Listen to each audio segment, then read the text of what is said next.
बहुत सारे लेक्चर्स भी अटेंड किए हैं। अब इस चीज़ का मतलब जो लास्ट 7 डेज है वो कैसा होना चाहिए, उसमें आपको क्या क्या चीज़ों को ध्यान रखना चाहिए। यकीन मानिए जितने भी टेस्ट आपने दिए हैं कहीं ना कहीं आपने वो क्वेश्चन सॉल्व कर रखा है जो कि आपके पेपर में आने वाला है। 12-12 14-14 घंटे नहीं लीजिए, अपने स्लॉट बनाइए। 2 घंटे का स्लॉट बनाइए, थोड़ा गैप रखिए, फिर 2 घंटे का बनाइए। एक नेगेटिव थॉट आपका पेपर डाउन कर सकता है, तो किसी से भी बहस में नहीं पड़े। नो आर्ग्यूमेंट्स, बिल्कुल शांत हो जाओ। Hello student, my name is Rishabh Roniya and I am from Vrindavan Vidyapeeth. ठीक है, आज के इस पर्टिकुलर वीडियो में हम ये डिस्कस करने वाले हैं कि आपके जो लास्ट 7 डेज होंगे, मतलब बोर्ड एग्जाम में जाने से पहले जो लास्ट का 1 वीक होगा या लास्ट 7 डेज होंगे, उस समय आपकी क्या स्ट्रेटेजी होनी चाहिए। मतलब आप क्या कर रहे हो, आपकी प्लानिंग क्या होनी चाहिए, 1 दिन पहले क्या कर रहे हो, 2 दिन पहले क्या कर रहे हो, ड्यूरिंग द एग्जाम जब एग्जामिनेशन हॉल में आप रहोगे तो आपको क्या करना है। तो कुछ चीजें हैं जो जिस बात का आप ध्यान रखोगे, क्योंकि लगभग आपने काफी मेहनत कर ली है, काफी प्रैक्टिस कर चुके हो, आपने साल भर पढ़ा है, आपने डिफरेंट टेस्ट लिखे हैं, सैंपल पेपर दिए हैं, बहुत सारे लेक्चर्स भी अटेंड किए हैं। अब इस चीज का मतलब जो लास्ट 7 डेज है वो कैसा होना चाहिए, उसमें आपको क्या क्या चीजों को ध्यान रखना चाहिए, ये हम आज के इस वीडियो में डिसाइड करेंगे या डिस्कस करेंगे। ठीक है, तो सबसे पहले आप देख रहे होंगे last 7 days strategy for CBSE class 10th board 2026। ठीक, सबसे पहले फोकस स्मार्ट रिवीजन। यहां पे आपने काफी चीजें पढ़ रखी हैं। ठीक, आपने हर चैप्टर का शॉर्ट नोट बनाया है, आपने इंपॉर्टेंट क्वेश्चंस को मार्क किया है, आपने इंपॉर्टेंट डायग्राम्स को मार्क किया है। अब ये वो टाइम है जहां पर आप बहुत फोकस्ड होके अपने रिवीजन को बहुत स्मार्टली हैंडल करें। ठीक है, देखो सब चीज तुमने पढ़ रखी है, बस एक प्रॉपर टच जो कहते हैं ना देने की बात होती है, वो आपको देना है। इतना स्मार्ट रिवीजन होना चाहिए हमारा। फॉर एग्जाम्पल जैसे अगर हम बात करें डायग्राम्स की, ठीक है, आप कोशिश करिए जो डायग्राम आपने देखे हैं एनसीईआरटी में, और मैं उन डायग्राम्स की बात कर रहा हूं जो आपके एनसीईआरटी में गिवन है, जिनकी एज इट इज लेवलिंग आती है।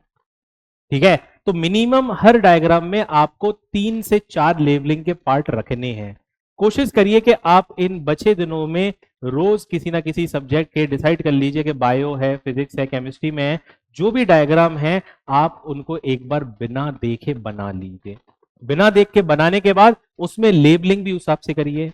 तो अभी आपका फोकस बहुत जो है वो स्मार्ट रिवीजन पे होना चाहिए। दूसरा, आपको ओवर कॉन्फिडेंस नहीं, आपको सेल्फ कॉन्फिडेंस रखना चाहिए खुद पर। अगर आप साल भर पढ़े हो, साल भर भी नहीं पढ़े हो, इन लास्ट के 2 मंथ में आपने शुरुआत की है, पर बहुत ईमानदारी से की है, बहुत ऑनेस्टी से आपने चीजों को किया है, आपने एफर्ट्स दिए हैं, आपने नोट्स बनाए हैं, आपने टेस्ट पेपर लिखे हैं, आपने सैंपल पेपर भी सॉल्व किए हैं। देखो पेपर कॉम्पिटेंसी बेस्ड होने वाला है, आपको भी पता है, और काफी कुछ पैटर्न चेंज हो चुका है बोर्ड का, है ना। तो करना क्या है, यहां पे आप क्या कीजिए कि एटलीस्ट 5 से 6 साल के पीवाईक्यूज तो आपके लिए मस्ट है। 5 से 6 साल के पीवाईक्यूज अगर आप डील करोगे तो आपको एक तो थोड़ा पैटर्न, दूसरा आपका कंटेंट तैयार हो जाएगा कि ऐसे क्वेश्चन आता है 5 मार्क में, 3 मार्क में या 2 मार्क में, तो इसको अटेम्प्ट करने के बाद हमको इसको लिखना कैसे है। तो ये चीज आपको पीवाईक्यू से ही मिलेगी। बहुत से बच्चे जिनसे मैंने बात की है उन्होंने ये बताया कि सर हम सैंपल पेपर लगा रहे हैं, पीवाईक्यूज नहीं लगा रहे हैं। ये गलत है, आपको सैंपल पेपर लगाना है, पर जो पहला स्टेज है ना वो पीवाईक्यू है। आप एक बार देख तो लो कि सीबीएसई ने कैसे पैटर्न के क्वेश्चन पूछ रखे हैं। हाँ, कॉम्पिटेंसी बेस्ड पेपर होगा, वो हम भी कह रहे हैं, पर जो क्वेश्चन है वो बदल थोड़ी ना जाएगा, बस घूम के पूछेंगे आपसे, थोड़ा टिल्ट करके पूछेंगे, थोड़ा स्टोरी फ्रेमिंग कर देंगे उसमें, पर रहेगा तो वही ना। अब जैसे उन फॉर एग्जाम्पल उनको पता करना है कि भैया सेरिबेलम का फंक्शन क्या है, maintain posture of the body या बैलेंस ऑफ द बॉडी। तो इसको डायरेक्ट थोड़ी ना पूछेंगे what is the function of cerebellum, वो इसको एक डायग्राम बना देंगे, उसको मार्क कर देंगे कि ये एक्स है, इसका फंक्शन बताओ, या ये काम नहीं करेगा तो क्या हो जाएगा, या एक पूरी स्टोरी फ्रेम कर देंगे कि भैया एक बंदा था, शादी में गया, फिर वो चल नहीं पाया, उसने कुछ पी लिया था तो वो क्या हो गया, उसके ब्रेन में कौन सा पार्ट अफेक्ट हुआ होगा, ये सब ऐसे स्टोरी फ्रेम करके आपसे क्वेश्चन पूछे जाएंगे। ठीक है।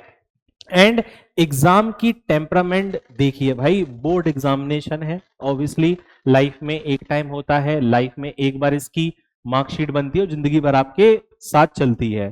तो समझिए कि जो बोर्ड का पैटर्न है ना वो सेट है, लिमिटेड सिलेबस है, लिमिटेड पैटर्न ऑफ क्वेश्चन है, ज्यादा पैटर्न बाहर भी नहीं जाता है, मोस्ट ऑफ द क्वेश्चन आप वैसे भी कर लोगे। आपने वो क्वेश्चन, यकीन मानिए जितने भी टेस्ट आपने दिए हैं कहीं ना कहीं आपने वो क्वेश्चन सॉल्व कर रखा है जो कि आपके पेपर में आने वाला है। ठीक है। अब देखते हैं आगे। फॉर एग्जाम्पल जो कोर रूल्स हैं आपके लास्ट डे के, लास्ट 7 डेज के कुछ रूल्स हैं। सबसे पहले नो न्यू लर्निंग। भैया अब कोई एक्सपेरिमेंट अपने संग मत करो, आपको थीसिस नहीं लिखनी है, रिसर्च नहीं करनी है, ज्यादा एनसीईआरटी के अंदर घुस के लाइनों के रीजंस नहीं देखने हैं। समझ रहे हो बात को? आपको बिल्कुल जो न्यू लर्निंग वाला कंसेप्ट है ना, ये चीज बिल्कुल भी टैकल नहीं करनी है। दूसरा, ओनली कंसोलिडेशन एंड रिवीजन। जो चीज पढ़ रखे हो उसको बार बार रिवीजन करना है। देख लो कौन सा पार्ट तुम बार बार भूलते हो, किसमें तुम्हारे जो तुम सैंपल पेपर लगा रहे हो ना, उस सैंपल पेपर में कौन से टॉपिक का क्वेश्चन आपका बार बार गलत हो रहा है, यानी उसको रिवाइज जरूर करना है हमको। ठीक है। अब मैटर करेगा आपकी एक्यूरेसी क्या है, आपकी स्पीड। स्पीड मतलब एक्यूरेसी मतलब ये होता है कि कितने ज्यादा क्वेश्चन आप सॉल्व कर पा रहे हो, अच्छे लेवल के क्वेश्चन सॉल्व कर पा रहे हो कम समय में। पेपर 3 घंटे का होना है, पर इसका मतलब ये नहीं है कि तुम बिल्कुल 3 घंटे में खत्म करो। बेटा हर पेपर को एटलीस्ट 2 घंटे 15 मिनट, 2 घंटे 30 मिनट, 20 मिनट ऐसे करके खत्म करना है। 30 to 20 मिनट्स आपको रखने ही है बाद में क्रॉस चेक करने के लिए। पेपर सेक्शन वाइज होगा, आपको पता ही है, किसी सेक्शन का क्वेश्चन दूसरे सेक्शन में नहीं करना है, एवेल्यूएट नहीं होगा, चेकिंग नहीं होगी, तो आप स्पेस छोड़ दो, उस समय वो नहीं आ रहा, पर हाँ हम आगे जो समय बचेगा वो करेंगे। दूसरा, तो भैया जो भी लिख रहे हो ना एक बार क्रॉस चेक कर लेना। होता क्या है, सोचते अपन कुछ है पर गलती से लिख कुछ और देते हैं, तो एक बार क्रॉस चेक कर लेना। तुम सोच रहे होगे कि पेपर बहुत बढ़िया गया, पर घर पे आगे ये लगेगा कि भाई ये लो ये क्या लिखा है, ये क्या असली मिस्टेक हो गई। ऐसा होता है, नॉर्मल है, पर इसके लिए एक ही इलाज है, क्रॉस चेक कर लो। फिर एनसीईआरटी को बाइबल मान लो। एनसीईआरटी बाइबल मानने का मतलब ये है जो टॉपिक्स एनसीईआरटी में गिवन है वो कवर होने चाहिए, भले ही वो एक बॉक्स में दिए हो, पीछे की एक्सरसाइज हो, समरी हो, एंड जो एनसीईआरटी टेक्स्ट के क्वेश्चन होते हैं ना उनको अपन बोला बैक एक्सरसाइज। दूसरा, जितने भी डायग्राम्स हैं एज इट इज छप के आते हैं, लेबलिंग पूछी जाती है, स्ट्रक्चर्ड बेस्ड क्वेश्चन की प्रैक्टिस करनी है मैक्सिमम। आगे बढ़ते हैं। अगर मान के चलो 7 to 6 डेज में, अब अपन चलेंगे कि अपन को इन 7 दिनों में क्या करना है। तो जो 7 to 6 डे है सिलेबस का, लॉक एंड वीक एरियाज, कहने का मतलब ये है रिवाइज फुल एनसीईआरटी वंस। पहले तो पूरी एनसीईआरटी को एक बार अच्छे से रिवाइज कर लो, फिर क्या करो, लिस्ट वीक एरिया, मैक्सिमम 3 पर सब्जेक्ट। अपने 3 वीक एरिया देख लो सब्जेक्ट में, हर सब्जेक्ट में 3-3 वीक एरियाज को आइडेंटिफाई तुमने कर लिया होगा, एक बार देख लो और उनको रिवाइज कर लो अच्छे से। फिर एक सैंपल पेपर सॉल्व करो रोज, 7 दिन है, 7 दिन 7 सैंपल पेपर। सर और भी कर सकते हैं, अगर तुम्हारी स्पीड अच्छी है, तुम्हें लगता है 2 करना चाहिए 2 कर लो, पर एक पेपर तो सॉल्व करो अन टाइम। यानी कहने का मतलब यह है 3 घंटे में मत करो उसको, 2 घंटे में कर लो, मैक्सिमम 2 घंटे 15 मिनट, इतने में तुम्हारा प्रॉपर पेपर सॉल्व होना चाहिए। Then revise the formulae and तुम्हारे डायग्राम, सारे इंपॉर्टेंट डायग्राम जितने भी बायो में, फिजिक्स में, केमिस्ट्री में जो डायग्राम्स हैं, बायो के कुछ डायग्राम्स आपको पता ही है, हार्ट का हो गया, नेफ्रॉन का हो गया, ब्रेन का हो गया, न्यूरॉन का हो गया, ठीक है, बोमेन कैप्सूल वाला हो गया, आर्टिफिशियल किडनी वाला हो गया, ये सारे डायग्राम इंपॉर्टेंट हैं, इनकी लेबलिंग आपको आनी चाहिए। Then what not to do, 6 जो आपका 7वां दिन है, 6 दिन, नो न्यू रेफरेंस बुक, कोई नई बुक नहीं पढ़नी है, नो यूट्यूब मैराथन। देखो मैराथन ये नहीं है कि अच्छी नहीं होती है, अच्छी होती है और रिवीजन पर्पस से बहुत बढ़िया होती है, पर इसलिए नहीं होती कि साल भर नहीं पढ़ा और फिर उधर से इकट्ठा एकदम से देख के सब कुछ आ जाएगा। मेजोरिटी ऑफ द केसेस में आ जाता है, पर भाई हो सकता है आप जितना 5 घंटे का एकदम से देख रहे हो, तो देखो मैराथन होती है बड़ी, 4 या 5 घंटे जाते हैं, और आप देखोगे और कंटिन्यूस आप एक जगह पे बैठ के 5 घंटे से एक ही चीज देख रहे हो, कितना ग्रैब कर पाओगे अगर वो चीज पहले से पढ़ी रखी नहीं होगी। हाँ, रिवीजन के पर्पज से इंपॉर्टेंट है, अगर आपके पास समय है, आपने अच्छी खासी प्रैक्टिस कर रखी है, तो आप मैराथन देखिए और उसमें जो क्वेश्चंस वो डिस्कस करेंगे वो अच्छे से देखिए। पर अगर सिलेबस कंप्लीट नहीं है तो बेटा पहले इन चीजों पे वर्क कर लो, ठीक है। And no long continuous study session, लंबे लंबे घंटे 12-12 14-14 घंटे नहीं लीजिए, अपने स्लॉट बनाइए, 2 घंटे का स्लॉट बनाइए, थोड़ा गैप रखिए, फिर 2 घंटे का बनाइए, पार्ट्स में रखेंगे, टारगेट डिसाइड करेंगे तो वो अचीव होंगे। 100% नहीं होंगे पर 70% हो सकते हैं, ठीक है, कोई भी कर लेगा।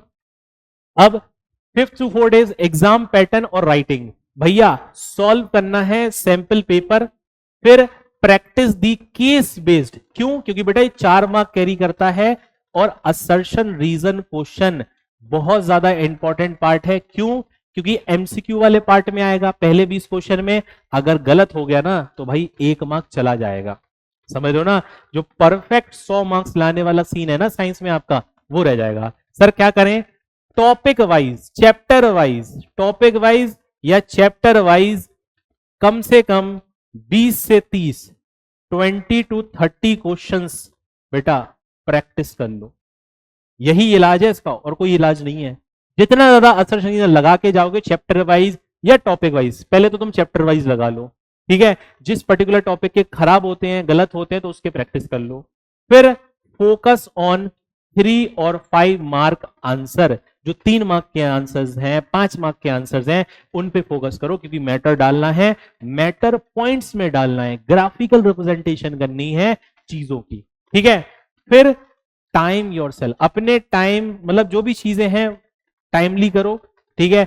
अननेसेसरी मैटर नहीं डालना है, लंबा चीजें लिखे जा रहे हो जो नीडेड भी नहीं है, पर अगर फ्रेमिंग करनी पड़े तो करनी है, पूछी जाएगी तो बताना तो पड़ेगा, ठीक। ये सेक्शन भी डिसाइड कर देगा आपका। प्रेजेंटेशन मैटर्स, सबसे इंपॉर्टेंट पार्ट। आपने बहुत अच्छा लिखा है पर आप उसको प्रेजेंट अच्छे से नहीं कर पाए। सबसे पहले जब भी आप कीवर्ड्स लिख रहे हो तो बेटा अंडरलाइन कर दो। उनको अंडरलाइन करोगे तो एग्जामिनर की निगाहें सबसे पहले पड़ती हैं, अगर कीवर्ड्स है वो कीवर्ड्स ही देखता है, ठीक। राइट स्टेप्स क्लियरली, जो भी स्टेप आप लिखो बहुत क्लियरली मेंशन करो। ऐसे मत लिख देना कि समझ में नहीं आया क्या लिखना चाह रहे हो, नहीं आएगा समझ में, वो काट देंगे, हाफ मार्क मिल जाएगा।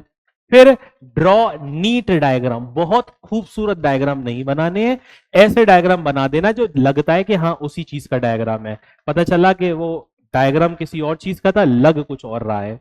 तो थोड़ी फ्रेमिंग दे देना और मिनिमम 3 से 4 लेबलिंग कर देगा। एनसीईआरटी की लेबलिंग चलेगी, और ज्यादा लेबलिंग करने की जरूरत नहीं है।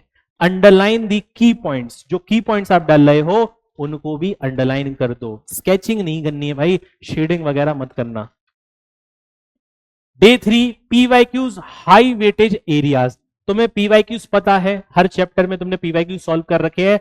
उनमें जो हाई वेटेज एरियाज है, जैसे रिवाइज लास्ट 5 ईयर पीवाईक्यूज, ये कितने दिन पे करना है? तुमने बहुत सारे पीवाईक्यूज लगाए हैं, उनमें तुमने बहुत से इंपॉर्टेंट क्वेश्चन को देखा है, उन पे तुमने स्टार भी बनाया होगा, तो बेटा उन्हीं को रिवाइज करना है। ये डे थर्ड पे 5 साल के रिवाइज कर लो, न्यूमेरिकल्स पे फोकस कर लो, डायग्राम्स को देख लो, मैप को देख लो, ये सब चीजें देख लो।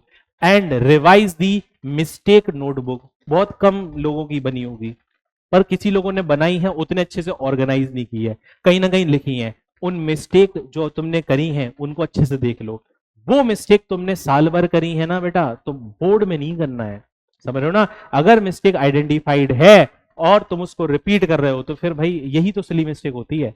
पेपर लेने का फायदा क्या हुआ, पेपर देने का फायदा क्या हुआ, अटेम्प्ट करने का फायदा क्या हुआ?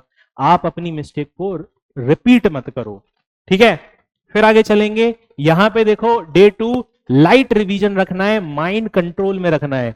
किसी के वर्ड से, किसी की कंपैरिजन से कोई क्या कह रहा है क्या नहीं कह रहा है बिल्कुल भी ध्यान नहीं देना, अपने पे विश्वास रखना, सेल्फ कॉन्फिडेंस रखना। ओवर कॉन्फिडेंस नहीं, सेल्फ कॉन्फिडेंस।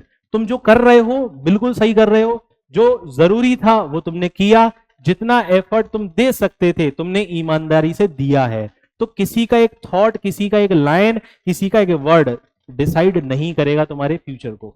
ठीक है, अपने आप पे ट्रस्ट रखो, और जिसको भी देखो, किसी ना किसी को तो तुम मानते होगे ना, भगवानी को मानते होगे, और जिसको भी तुम मानते हो उस पे ट्रस्ट रखना।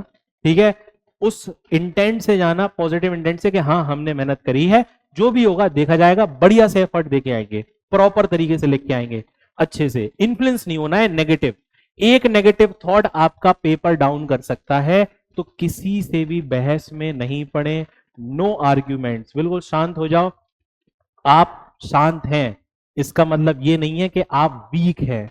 जो शांत होता है वो स्ट्रांग भी होता है, ये ध्यान रखना। Next, sleep 7 2 hours. तीसरे दिन, दूसरे दिन की बात हो रही है, प्रॉपर स्लीप लेना बेटा। ऐसा मत करना कल पेपर है रात भर जागे हो, ये मत करना। सुबह जाके वहां पे दिमाग जो है ना वर्किंग स्थिति में नहीं होगा। कहने का मतलब ये है वहां पे क्रैश करेगा चीजें, हो सकता है जो आप याद करना चाह रहे हो वो एकदम से याद ना आए। ठीक है, फिर पैक एग्जाम एसेंशियल्स, ये तो आपको पता ही है। Day before exam quick revision. एक बार जो सारी जो तुमने नोट्स बनाई ना एक दिन पहले, बस अब आंखें पलटने हैं, ऐसे करके पेज आपको पलटना है और एक बार देखना है, आंखों से हर चीज गुजरनी चाहिए। ठीक है, जो रिवीजन का पार्ट है।